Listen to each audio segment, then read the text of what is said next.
क्या आप जानते हैं पूरी दुनिया में 110 करोड़ से ज्यादा लोग हाई ब्लड प्रेशर से पीड़ित हैं, यानी उच्च रक्तचाप से ग्रसित हैं। क्या आप जानते हैं दुनिया के हर चौथे पुरुष को और हर 5वीं महिला को हाई ब्लड प्रेशर की बीमारी है।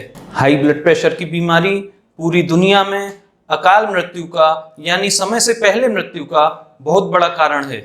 यह एक ऐसी बीमारी है जो किसी के साथ बैठने से नहीं फैलती है, किसी को छूने से नहीं फैलती है, किसी के साथ खाना खाने से नहीं फैलती है, किसी के साथ रहने से नहीं फैलती है, परंतु फिर भी यह बीमारी धीरे धीरे पूरी दुनिया को अपनी गिरफ्त में लेती चली जा रही है।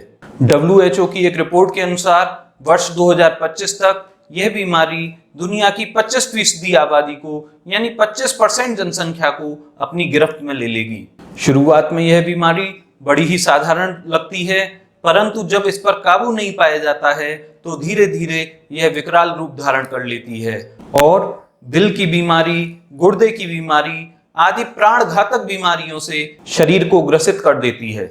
यदि आप हाई ब्लड प्रेशर के मरीज हैं और बिना एलोपैथिक दवाइयों के अपना ब्लड प्रेशर कम करना चाहते हैं तो इस वीडियो को अंत तक अवश्य देखिएगा। इस वीडियो में हम हाई ब्लड प्रेशर पर विस्तार से चर्चा करेंगे। हम चर्चा करेंगे कि ब्लड प्रेशर का नॉर्मल लेवल क्या होना चाहिए, किसी भी व्यक्ति को हाई ब्लड प्रेशर से ग्रस्त अपने आप को कब मानना चाहिए, हाई ब्लड प्रेशर के क्या क्या कारण हैं, हाई ब्लड प्रेशर को कैसे नियंत्रित किया जा सकता है और सबसे महत्वपूर्ण मैं आपको हाई ब्लड प्रेशर को कम करने का एक आयुर्वेदिक नुस्खा बताऊंगा जिसे प्रयोग करने से आप अपने ब्लड प्रेशर को बिना एलोपैथिक दवाओं के कम कर सकेंगे।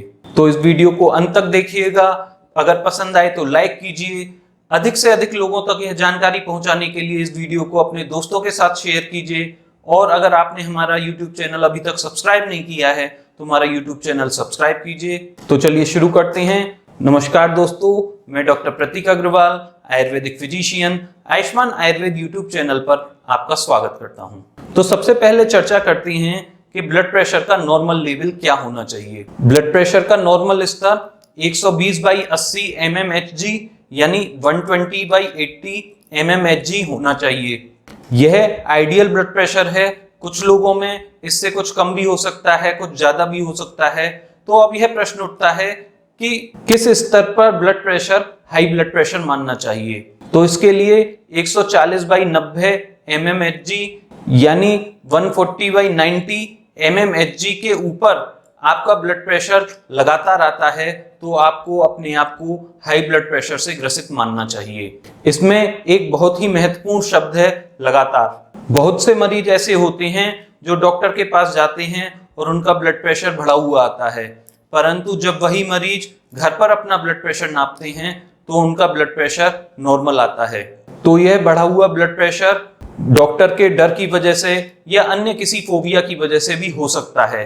तो इसीलिए ब्लड प्रेशर हमेशा बिना किसी जल्दबाजी के बहुत आराम से बैठकर नापना चाहिए। इसका नापने का सबसे अच्छा तरीका यह है 3 दिन लगातार आपको सुबह शाम ब्लड प्रेशर की माप करनी चाहिए। अगर 3 दिन लगातार आपकी माप बढ़ी हुई आती है तो आपको अपने आप को हाई ब्लड प्रेशर का मरीज मानना चाहिए। दोस्तों, अब हाई ब्लड प्रेशर के कारणों पर चर्चा करते हैं। हाई ब्लड प्रेशर किसी एक कारण से नहीं होता है, कई कारण मिलकर हाई ब्लड प्रेशर को जन्म देते हैं। इनके कारणों को हम 2 तरह के कारणों में डिवाइड कर सकते हैं। एक कारण होते हैं अपरिवर्तनीय कारण, यानी जिन कारणों में हम कुछ नहीं कर सकते हैं, जिन कारणों के होते हुए हम सिर्फ सावधान रह सकते हैं, उनमें परिवर्तन नहीं कर सकते हैं, उनको अपरिवर्तनीय कारण कह सकते हैं। इसमें 2 चीजें मुख्य रूप से आती हैं। नंबर 1 है बढ़ती उम्र। उम्र बढ़ने के साथ साथ महिला एवं पुरुष दोनों का ही ब्लड प्रेशर बढ़ने की संभावना अधिक हो जाती है। और दूसरा कारण है आनुवांशिक कारण। हाई ब्लड प्रेशर जेनेटिक भी होता है। कई स्टडीज में पता लगा है कि जिनके माता व पिता दोनों ही हाई ब्लड प्रेशर के मरीज होते हैं तो उनके बच्चों में हाई ब्लड प्रेशर होने की संभावना 45% तक अधिक बढ़ जाती है। परंतु यह दोनों कारण आप बदल नहीं सकते हैं। अगर आप में यह कारण मौजूद हैं तो हाई ब्लड प्रेशर के अन्य कारणों का त्याग करके आप हाई ब्लड प्रेशर से बच सकते हैं। अब हम दूसरे प्रकार के कारणों पर आते हैं। दूसरे प्रकार के कारण होते हैं परिवर्तनीय कारण।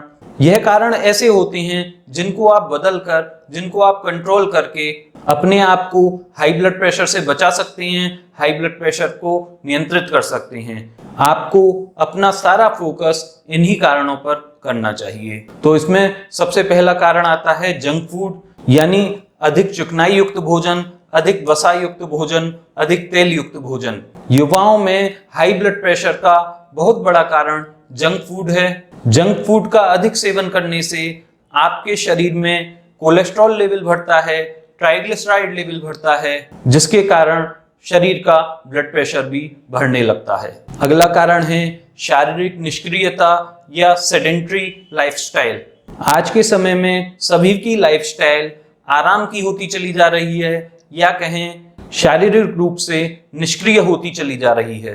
आज के समय में शारीरिक रूप से मेहनत करने का कोई कार्य ही नहीं होता है, जिसके कारण भी आपका ब्लड प्रेशर बढ़ने लगता है।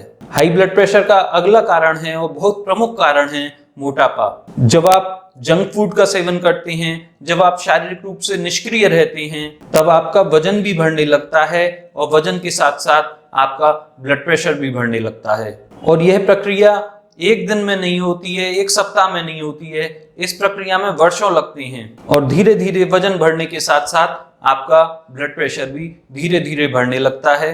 कई स्टडीज में पता लगा है कि यदि आप अपना वजन कम करते हैं, अपना वजन घटाते हैं, तो आपका ब्लड प्रेशर भी धीरे धीरे कम होने लगता है। हाई ब्लड प्रेशर का अगला कारण है अधिक नमक का सेवन। कई स्टडीज में पता लगा है कि अधिक नमक सेवन करने से ब्लड प्रेशर बढ़ता है। इसका सबसे बड़ा उदाहरण जापान है, जहां लोग अधिक नमक का सेवन करते हैं। इसी वजह से वहां हाई ब्लड प्रेशर के मरीज भी अधिक पाए जाते हैं। हाई ब्लड प्रेशर का अगला कारण है अधिक तनाव। क्या आप ऑफिस में ज्यादा स्ट्रेस लेते हैं? क्या आप जब ट्रैफिक में फंस जाते हैं तो आपको बहुत गुस्सा आता है? क्या आप छोटी छोटी बातों पर गुस्से में उबल जाते हैं, जिन बातों को अन्य लोग नजरअंदाज कर देते हैं? अगर यह बातें आपके साथ होती हैं तो आप यह जान लीजिए कि आप तनाव से पीड़ित हैं, यानी स्ट्रेस से पीड़ित हैं। अधिक तनावग्रस्त व्यक्ति में एड्रेनालिन का स्राव अधिक मात्रा में होने लगता है, जिससे कि तनावग्रस्त व्यक्ति का ब्लड प्रेशर भी धीरे धीरे बढ़ने लगता है। हाई ब्लड प्रेशर का अगला कारण है अधिक शराब का सेवन, तंबाकू का सेवन, स्मोकिंग। अधिक मात्रा में शराब का सेवन करने से भी आपका ब्लड प्रेशर बढ़ता है, और धूमपान करने से, स्मोकिंग करने से या तंबाकू का सेवन करने से भी ब्लड प्रेशर बढ़ता है। लगातार स्मोकिंग करने से आपकी रक्त वाहिनियों में जमाव बढ़ने लगता है, जिसके कारण की दिल की बीमारियों का खतरा अधिक हो जाता है। तो अब हाई ब्लड प्रेशर के कारणों को समझने के बाद मैं आपको बताता हूं कि आप अपने ब्लड प्रेशर को आयुर्वेद के द्वारा किस प्रकार कम कर सकते हैं, किस प्रकार नियंत्रित कर सकते हैं।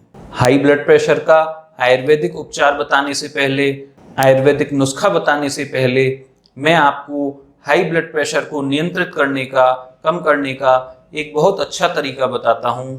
आयुर्वेद में किसी भी रोग को ठीक करने का, नियंत्रित करने का सबसे पहला तरीका बताया गया है निदान परवर्जन, यानी किसी भी रोग के कारणों का त्याग करना।